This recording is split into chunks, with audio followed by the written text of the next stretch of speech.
Good evening, this is the Oscar Expert here with Brother Bro. It's time for updated Oscar predictions for October. We did picture, director, actors, and screenplay categories, and now we're doing the technical awards, because the video ended up being very long. Cinematography. This is looking like a really strong category. At number 1, this slot was hard to pick out, because I think the top 3 do have shots at winning. Nightmare Alley is the cinematographer of Shape of Water, and just look at the trailer. Just look at the trailer. That could win. Tragedy of Macbeth is just classic highbrow art with a capital T at the end. Bruno Delbano is going to receive his 6th nomination for Macbeth. Some people think this could win. That is very possible. I mean, it is black and white after all, but if it's not in Best Picture, I think that makes it a little weaker compared to something like Nightmare Alley or Dune. When you're watching the movie, you're just like constantly aware that their cinematography greatness is happening. So this makes sense. I do think it could win as well. Dune seems like kind of a lock for cinematography. I mean, they must have had like that camera mounted on, you know, some kind of truck which was mounted on a crane. Like, you just imagine a massive IMAX camera with a monster of wires and monitors. There's like no way it wouldn't get nominated. Power of the Dog, I would shed a tear if that was not nominated for cinematography. It just felt so well put together. Every shot was like eye candy. Maybe not even the most showy. It did have a very classical feel to it, but certainly a standout. When I left the film, I thought, okay, if anything, it gets nominated for cinematography. Also, some great landscape shots, and you know how much they love that shit. Belfast is 5 because it's black and white. There's no other reason. The cinematography was good in Belfast. I thought it was good, but the black and white is not as well utilized as something like Macbeth. Okay. Look, the one scene where I really loved the cinematography was the ending. There's like sort of a dance scene. Other than that, I agree. Like, the cinematography was pretty good. I'm kind of sad though, because there are a lot of films in here that are amazing looking that it might take out. Like West Side Story, it's hard to imagine that not getting cinematography. And my worry is that if West Side Story does get in for being this big spectacle, and it looks, I mean, it really does look like it has amazing cinematography. So I'm like, how are we not putting this in? It's because I don't want to take out Power of the Dog. Like, I don't know what to do. And if Belfast takes out Power of the Dog, I'll be furious. I already don't like it in here because Spencer is sitting on the outskirts. Spencer is sitting at number 7 right now. Spencer deserves to be firmly in here. Spencer is an incredible looking movie, and we need Claire Mathon nominated for this film. And if Claire Mathon and Ari Wegner were both snubbed, 2 female cinematographers this year that more than deserve to be nominated, it would kind of suck. But maybe the cinematographer's branch is highbrow enough to recognize that Belfast's use of black and white just doesn't compare to Macbeth, and maybe they leave it out. Yeah, it's not fair that you can just put your movie in black and white and get nominated. And who would have thought French Dispatch goes all the way down to number 8? And this movie is kind of half in black and white, but it's Wes Anderson. It's just falling for other contenders. It just is. Cyrano, I heard, is a very beautiful looking movie. I don't think it's going to happen, though, with these other contenders. I mean, look at the top 7. Giants. Tick Tick Boom being the Ricardos, I don't even care at this point. It's not gonna fucking happen. Just delete them, there's no point. Editing. Dune's number 1. Dune's number 1 in editing because Dune's number 1 in sound. Right now. That's what we have right now. Also, like, Gravity 1 editing, and it feels like that a little bit. People don't have anything else that they're really, really compelled to do. They'll just go with the movie that's, like, extremely techy, I think. Belfast is getting nominated for editing because it is. Because it is, and it's a frontrunner for picture, and that's what's happening. And I don't know if anyone's explained this to you, but Belfast has, like, you know, battle-y scenes in it, which is weird because it's a family drama. It's very contained, but it's also about like this war between Catholics that happens on just the streets. And during those scenes, there is the so-called editing and the so-called sound. You know exactly why Don't Look Up's getting editing if you've seen any of Adam McKay's films. We know that they like the most editing, not necessarily the best editing. There's gonna be so much goddamn editing in this movie. Yeah. House of Gucci's getting editing. Why is this happening? It just is. Like, I don't know what to say. It just is, right? I think it's gonna have a lot of music and that fourth wall breaking. Like, it's gonna have a nice rhythm to it. It's gonna have a lot of cuts. Like, a lot of montages, I think. There aren't gonna be very many long takes in House of Gucci. King Richard is also getting nominated for editing. I know really? It. I know it. Wow. It's a sports movie. First, you have it at number 5 though. You know it, and you have it at number 5. You think it's just gonna that's it? We're locked in. That's the 5. That's it. Nothing else. You know what? Maybe it'll be at number 4 then. Oh shit! Moving it up to number 4. Oh shit! Get out of my face. Are there sports scenes in the movie? Yeah, nobody's playing tennis. Okay, then I agree. Nightmare Alley. Sure. Maybe, yeah, makes sense, but look at the films we just said. Licorice Pizza, if it's gonna win Best Picture, could get editing, definitely, or would get editing. That's a big if. It is a big if, that's why it's number 7. And the other thing is that I don't think it would get nominated unless it was like a number 1 or 2, because I don't know why they would have to nominate Licorice Pizza for editing. West Side Story, I mean, that could happen too. That really could happen too. With music to cut with, yeah. Power of the Dog's not going to get an editing nomination. You can clip that. You can send it off to everybody you know. Just know that it will not get nominated for editing. Being the Ricardos is Aaron Sorkin, and so you're going to have the, whippy quippy and all that. Tick, tick, boom.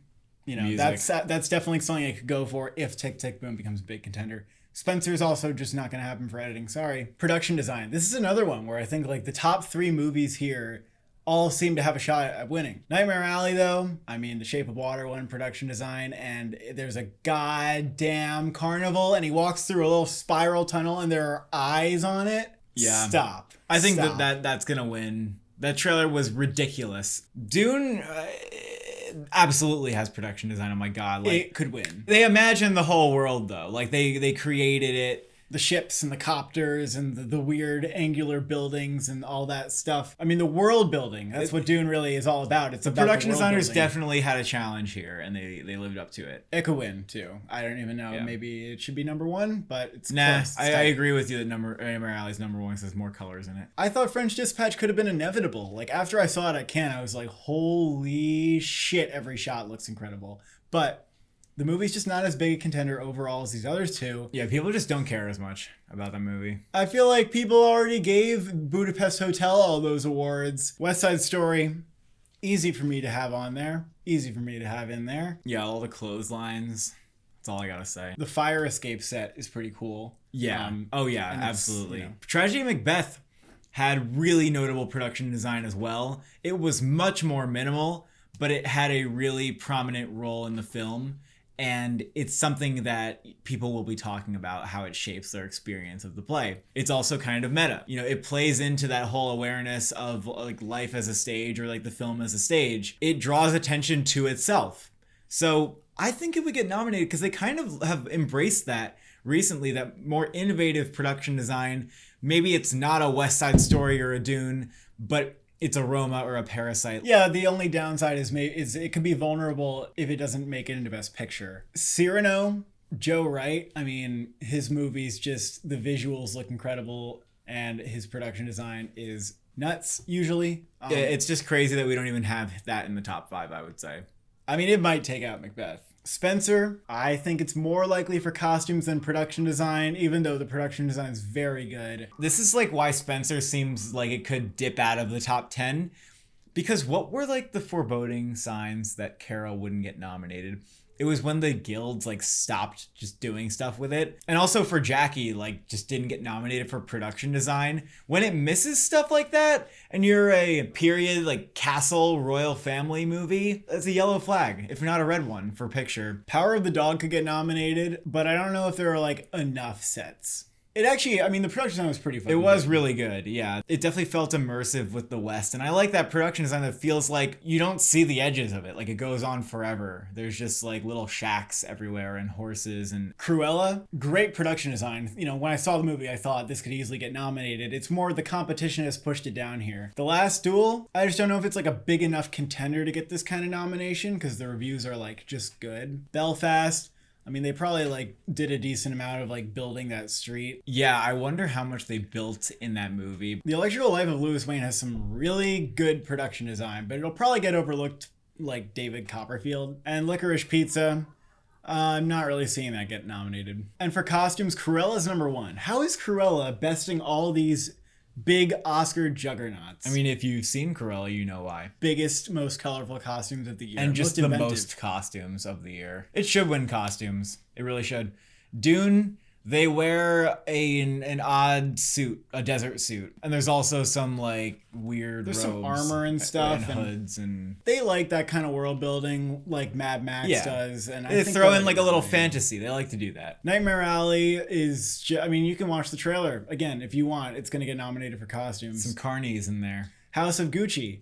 Again, a movie where the costumes are very critical to the story. I mean, it's in the title, Gucci. Yeah, the costumes are going to be constantly flaunting and showing off the character's status. Spencer, the dresses were incredible. They were all based on Diana's actual wardrobe. And Jackie was a really big contender in this category too. But holy shit, this actually might get squeezed out of here too, and you wouldn't even have thought it. How do we not have West Side Story on here? Yeah, that's the thing. Tough to not have that on. You look at those flurling dresses and you wonder how we could be this naive. But then you say, oh, you're going to take out Spencer then? And I say, I don't know. Cyrano, same thing. That movie is going to have ridiculous costumes and production design. Like, could easily get in there. French Dispatch, too, has some really cool costumes, but the movie is just falling as an overall contender. That's what's happening with it. Macbeth is not going to happen. Licorice Pizza, probably not. Power of the Dog, no. And we got The Last Duel and Louis Wayne, just cause. Original score, Dune, winning score. I feel pretty good about this. The way that this score dominates the movie,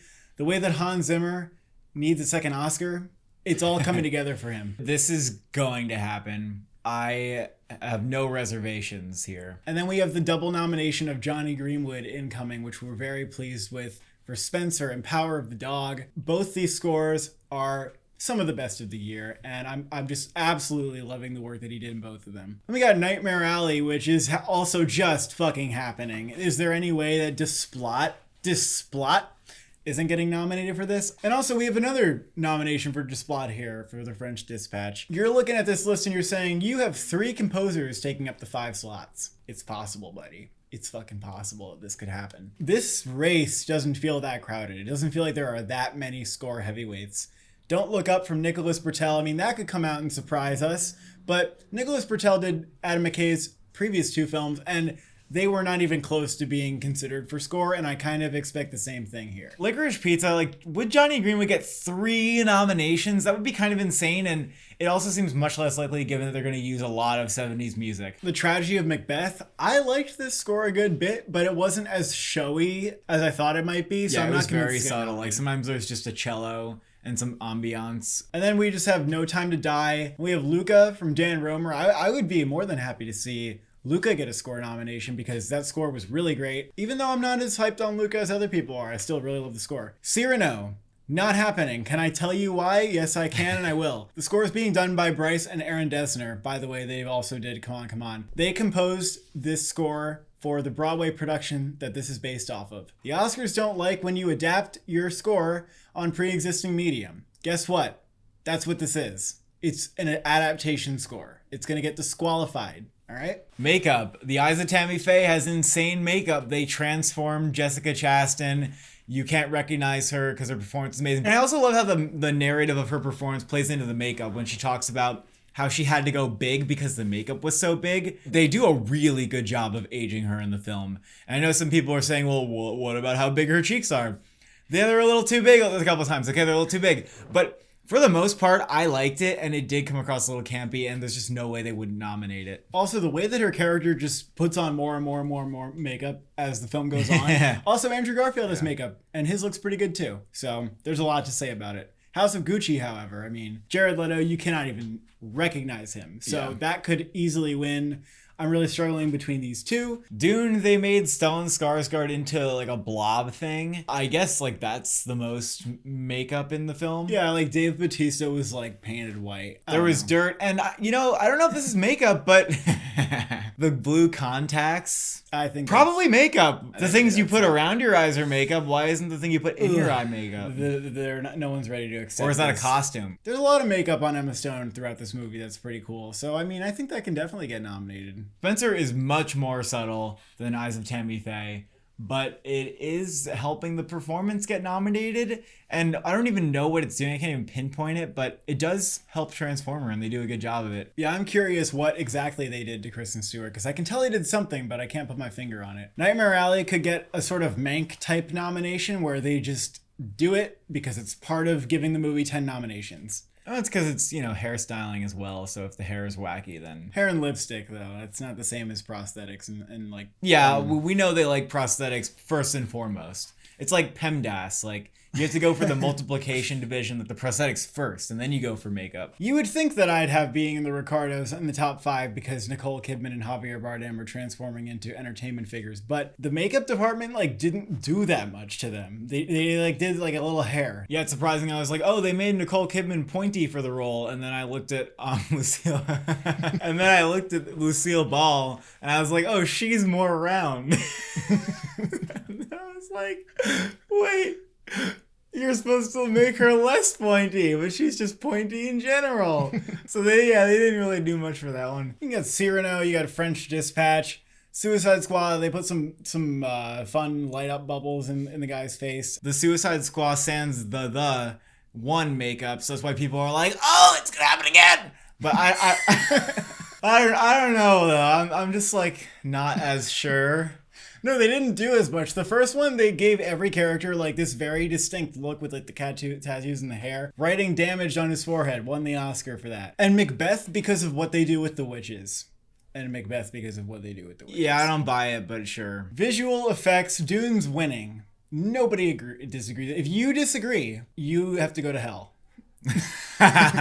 You have to. When you die. You have to. It's not like I want you to. It's not that we wish that upon you. You just gotta do it. Eternals is number 2 because they nominate Marvel movies sometimes, and this is easily the Marvel movie they're gonna nominate this year. The Matrix Resurrections looks pretty cool from the trailer. The visuals look quite good, and I could definitely see it getting nominated. Everyone's just gonna say about the Matrix, like, the visuals are cool, the visuals are good, and it's like, okay, that's... I don't know if that's gonna be like the Matrix movie we all want, but people will be happy. The about weird it. thing where he morphed into not Morpheus. The sunglasses people played by Hugo Weaving, like someone morphed into that. It looks like pretty fucking cool in the trailer. Godzilla vs Kong. They nominated like Kong Skull Island, so here you go. This one probably has even more blasphemy going on with the visual effects. And it's Big, like a movie giant. that people embraced too. People were like cool with it. They were like, yeah, give me the visual effects. I'm happy about it. I've had too much of Nomadland. I want this CGI fuckfest. Yeah, the scene where Godzilla and Kong fuck was really something. Stunning. Spider-Man No Way Home, I put at number 5 because I kind of thought, is Shang-Chi at number 5? But then I was like, visual effects in Shang-Chi were not that good. Some of them looked cool. I liked the little creature with no face. The trees were kind of good. And I would say like some of the background enhancements were cool, especially like the scaffolding scene, the bus scene. Maybe it should get nominated for those alone. You know what? I'll put it back on. But the problem, the last act was bad. It was just a gray I mean, they didn't even nominate Black Panther because it fuckery. had a little bit cloudy visual effects going on. If some of the visual effects aren't good, the Academy has shown they will say, no thanks. Spider-Man, it kind of looks like the visual effects of a Doctor Strange film, which makes it more compelling than like a Spider-Man movie getting nominated for visual effects, which just is not going to happen. That has not happened. The other two were not nominated. Jungle Cruise. It could happen. I'm sure anything can happen. I'm sure the boat goes down a waterfall. The Suicide Squad is not happening. I am moving that lower. I actually think that would be worthy though because of the starfish and like how it moved and like shook around. Okay, fair enough, but they have not nominated a DC film for visual effects yet. It's also a really like goofy and quirky movie. Free Guy. Be interesting to get a comedy in there, but I guess this one can do it. Quiet Place Part 2. Monsters were pretty good. Yeah, they're nice and gross. Monsters. The Green Knight, not going to happen, but it had a cool like sparing use of visual effects, and that has sometimes worked for this category. Don't Look Up we have on here because other people think it's happening, but it's not. They're going to have a couple shots of like the comet coming towards the Earth. Like that's it. Here's the thing. A movie like this doesn't need to have good visual effects. If they need a shot of a comet coming towards planet Earth and then, you know, maybe one of planet Earth blowing up in the end, they're not going to put that much money into polishing it and making it look supreme. I really don't think it would be polished. It's not the space movie of this year. They're not going to go into a rocket ship and like Jimmy Neutron the asteroid or anything. Sound. Dune's winning sound, and this is as much of a no-brainer as visual effects almost. Pretty much. It's happening. Oh, absolutely. I I hope to God it gets sound, win sound. West Side Story is a musical. It will probably get sound. Even Bridge of Spies. No musical numbers to be seen or heard, and that got a sound mixing nomination because Spielberg, they pay attention. No Time to Die is James Bond. Pew pew, guns, lots of guns, okay? Explosions, guns, maybe even like a jet ski in there, a Yeah, motorcycle. And it looks like a pretty good James Bond movie, too. Nightmare Alley, I mean, Shape of Water had really interesting sound, but it had like that sci-fi element. Had like underwater, like bubbles and stuff. And also that the creature. So it's a little different, but I do think Nightmare Alley, they could pay very detailed attention to the sound, and they could do a lot of carnival noises. And Belfast, I convinced you. I convinced you to put this in here because even though it's very brief, there are a couple scenes where people are fighting in them, and there's like glass breaking and people shouting. And from a sound mixing perspective, they use music in these scenes to a very prominent effect. And I think that could be enough to get a film like Belfast if they fucking love it. Matrix Resurrections. There's gonna be some stuff going on. I don't know. I mean, they didn't nominate like the second and the third movie for anything, but as long as this movie is better than those two, which it could be, then we may have a couple nominations. Tick, Tick, Boom, musical. What more do we need to say? Tragedy of Macbeth had some interesting use of sound, like the knocking. But it's more of like, that's great use of sound rather than that's the most sound. And we know this is more of a category that nominates big achievement. Eternals could get in too. I just don't know how much that's going to be like any regular Marvel movie, because they do not nominate Marvel movies for sound. And every time an Avengers movie came out, everybody was trying to predict that for sound. And I was like, nope, not Endgame, not Infinity War, like none of them. Black Panther.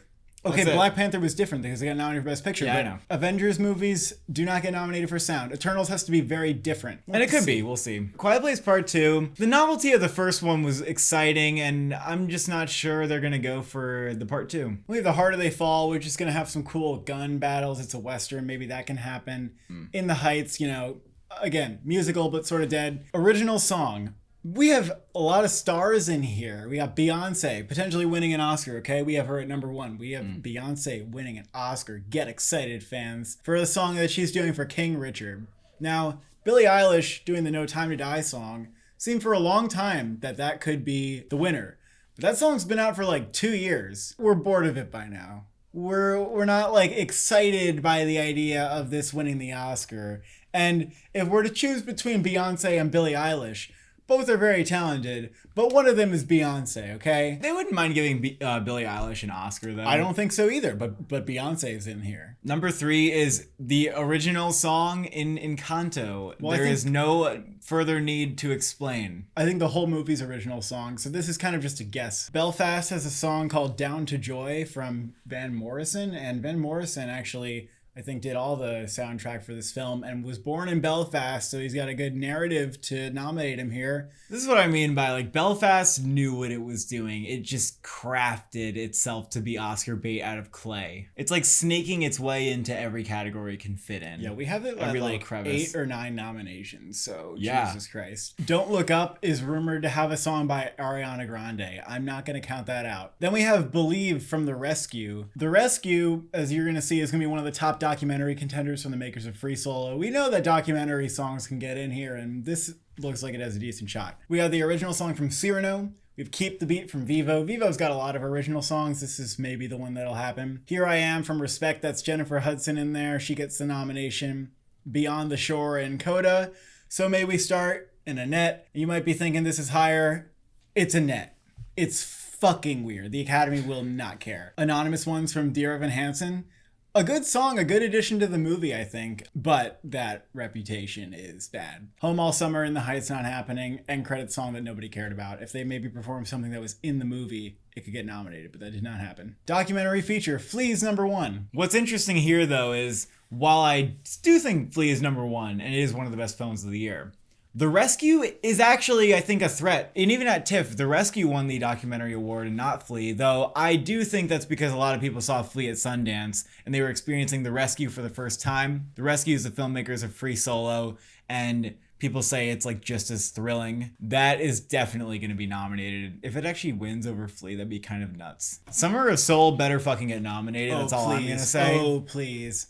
And it did well at the box office, like actually did well at the box office as a documentary during COVID. So it's one of the most critically acclaimed movies of the year. It's excellent. Yeah, if you haven't seen it, please go watch it. I hope this is not the one that they snub. We always know that there's one like that. Please don't let it be this one. Then we have The Sparks Brothers, which is a high-profile documentary from Edgar Wright about the Sparks Brothers. And then there's Val, which is about Val Kilmer. There's been quite a bit of interest in this one. There's a Rita Moreno doc. There's a Sesame Street doc. Those were big at Sundance. We got a film about Anthony Bourdain. International feature. We have The Worst Person in the World. Front running. Why is this one number one? I think the movie's got quite a wide appeal. And Joachim Trier getting up on that stage, like he is at a time where I think he's got a lot of respect and he should win an Oscar. I know the Oscar goes to the country, but like he gets to hold it and everything. Of all the festival international films, I do think this is the most popular one and the most likely to win this category. And that's, that's counting A Hero and The Hand of God, which people earlier on thought would be the films to steal this thunder in this category. But it does seem like Worst Person has the most passion. So we're just going to go off of that. Yep. Flea is really trying to make its way into Best Picture, though. So that is a threat. Although there's like 2 other categories that you could just give this the win in. It'd be kind of weird if they gave it the win in like multiple of them. That's an interesting conversation to have. And Parallel Mothers rounds out this 5, like very, very easy, no-brainer 5 right here. It really might happen exactly this way. It just depends if all these films are submitted by their countries. And I mean, that would be ridiculously straightforward for this category, which is never straightforward. We have 7 Prisoners from Brazil, which we have a review for. It's an excellent thriller. You really should watch that one when it comes to Netflix. I'd be more than happy if that got nominated. Then there's Happening from France. Happening won Venice. And it made people think, okay, if Titan is not the film that is submitted by France for international feature, it may be Happening. And I kind of agree, but I'll be dismayed if Titan is not submitted here. France often goes for like the safe pick when they submit. Even though it seems like they would submit Titan based on how much hype it has, I feel like they're not going to do it. And they didn't submit Portrait of a Lady on Fire, and it was weird, but it's just like a pattern with them. They also could submit Petite Maman, but that film just feels very short and maybe a little slight. Drive My Car could be the submission from Japan. Animated feature. I know that Flea is like the big one here, but I still think that Pixar's hold on this category is so strong that Luca might win anyway. Luca is one of the most watched films of the year. Like on streaming and the whole pandemic and that all that shit, like everybody watched Luca anyway, and it was very well liked. I don't want it, but it might happen. That shit has a 4 on Letterboxd. Someone explain that to me. Then there's Encanto, which is a Disney musical coming out, and that one looks good as well. Mitchell's vs. Machines. I think it's looking pretty good for this one. I mean, Netflix is not coming out with Wendell and Wild or Pinocchio, so this does look like their best bet, and I think it's really great, so I'd be very upset if it wasn't nominated here. And Belle is a visually and sonically stunning anime film that I think that they may nominate. It's been a very big crowd pleaser whenever it's played at a festival so far. Critics are loving it, and it's the director of Mirai, and that film got nominated too. Raya and the Last Dragon sitting at a reasonable number 6. Like, it kind of makes sense. It doesn't need to get in, but if there was less competition, it would, because it was well received. Vivo didn't get like the best reviews, but it was like a solid 6, 7, or 8 for people, and it's kind of like a unique little Lin-Manuel Miranda musical. Kind of looked like one of those movies that you just see like a kid watching on its iPad though on like the subway. Ron's Gone Wrong is not yet to come out.